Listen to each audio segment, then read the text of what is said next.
A creepy salesman tried to get into my house when my parents weren't home. When I was in middle school, I was home alone with my brother while my parents were out on a date. I was sitting on the couch watching television when I heard a knock on the door. I shouted for my brother to get the door, but he must not have heard me because the knocking didn't stop.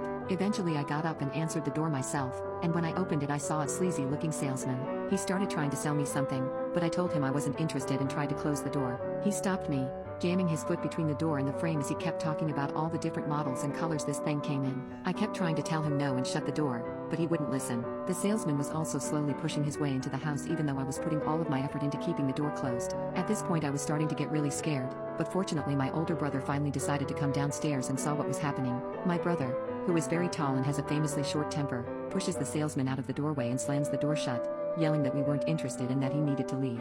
I saw the guy walk off through the window and, feeling really shaken by the way he was acting, called my friend who also lived in the neighborhood to tell her what was going on. She was home alone that night too, and apparently the